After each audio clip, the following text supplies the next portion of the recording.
You ever talk to a mirror? What? Like you stand there in the bathroom and you look at yourself and you just start talking in English. Out loud, alone. Like you're practicing for something. I mean, maybe, once. Okay, every morning. I do it every morning. Right. And the weird thing is, you're totally fine when you do it, aren't you? Like the words come out. You sound okay. Maybe even good. Yeah, to the mirror I sound almost normal. But then one real person walks in, someone at work, a stranger at a shop, anyone. And suddenly your brain just disappears. Gone. Completely gone. Like it left the building. That feeling, that exact moment, that is what this whole conversation is about today. Can I ask you something weird? Yeah, what? Do you ever feel stupid? Like, actually stupid? Not just nervous, but actually like something is wrong with you when you try to speak English? Yeah, sometimes I do. Me too. And I think that feeling, not the words, not the grammar, not the accent, that feeling is the real problem. Yeah, I think you're right. Okay, so tell me, when does it happen for you? Like, where are you when it hits? Okay, so I'm at work and someone asks me something in a meeting. It's not even a hard question. I know the answer. It's sitting right there in my head. But then I start thinking, how do I say this? Is that the right word? What if I say something weird? What if I pronounce it wrong and then I'm just thinking, not talking? And the moment passes and nothing comes out. That's exactly what happens to me. You freeze. I freeze. And then the moment is gone. And I sit there feeling like, why didn't I say anything? I knew the answer. And I just say yeah or and look at the table. The yeah answer. I know that answer very well. I use it constantly. Yeah covers everything. Yes. Right. Those three words can get you through almost any conversation if you just nod confidently. For me, it's a little different. It's not that I don't have words. I have the words. I can see them in my head. But I can't get them out. There's a wall between my brain and my mouth. A wall. That's actually a really good way to say it. And then the person is waiting. The more they wait, the more I panic. And the more I panic, the thicker the wall gets. And now I can't say anything at all, even simple things. And then you say something really small, like sorry or 1 second, and change the subject completely. Or I just pretend my phone rang, which it didn't. Oh no, you do that? I have done it. Yes, more than once. Okay, I need to say something important here. Most people who are learning English think this is a language problem. Like, my English is bad, that's why I freeze. But I don't think that's true. What do you mean? If my English was better, wouldn't I not freeze?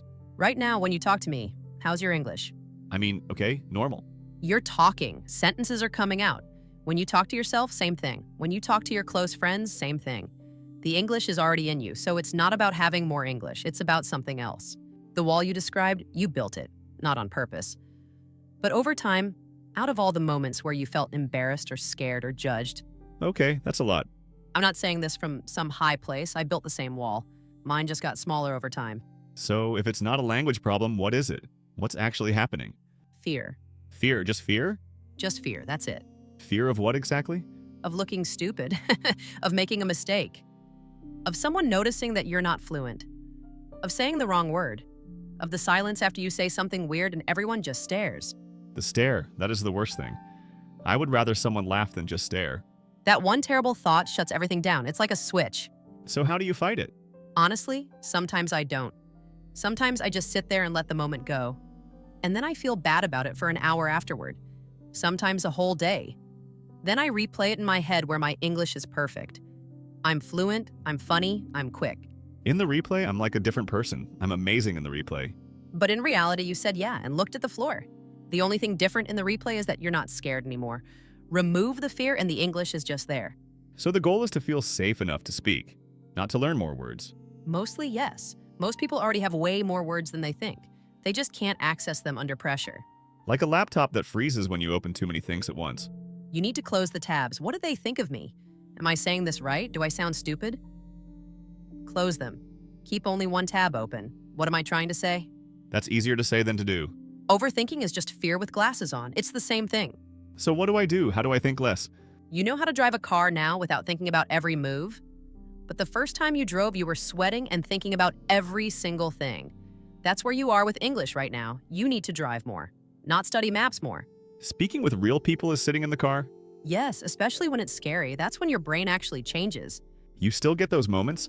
Last week in a team meeting, I froze for about 3 seconds, which feels like 3 years when you're the one sitting there. What did you do? I said, that's a good question. Let me think for a second. That bought me time. I don't have those phrases. You need a few automatic ones. That's a good question. Let me think about that for a second. Interesting. Can you give me a moment? They hold the space while your brain catches up. Last month at a new coffee shop, the person asked me something, and instead of saying, sorry, can you repeat that, I just said yes. You said yes to for here or to go. I said yes. I wanted to disappear through the floor. The imaginary audience. Your brain thinks everyone is watching and judging, but they don't. They care for about 2 seconds and then move on. Everyone has those moments? Everyone. Native speakers say the wrong word all the time. It's a human thing. In a work meeting, someone made a joke. I laughed even though I didn't fully get it. Then someone asked me what I think, and I said, I think it's interesting. That's interesting is secretly a genius phrase. It gives nothing away. I thought if I was really good at English, I wouldn't need these backup phrases. Real conversation is messy for everyone. Half-finished sentences. This conversation right now is real English. What about accent? Your accent is not the problem. Clarity is more important. Speak slowly. Pause. Pausing is powerful. It makes you sound more confident. Your accent is part of you. Don't try to erase it completely. Work on clarity and confidence instead. What should I do every day to get better? First, talk to yourself out loud in English every day. Narrate your day. I'm making coffee. It's too hot. I'll wait. Do it until your brain starts thinking in English directly. Second, watch shows and videos in English with English subtitles only or no subtitles. Let your brain work.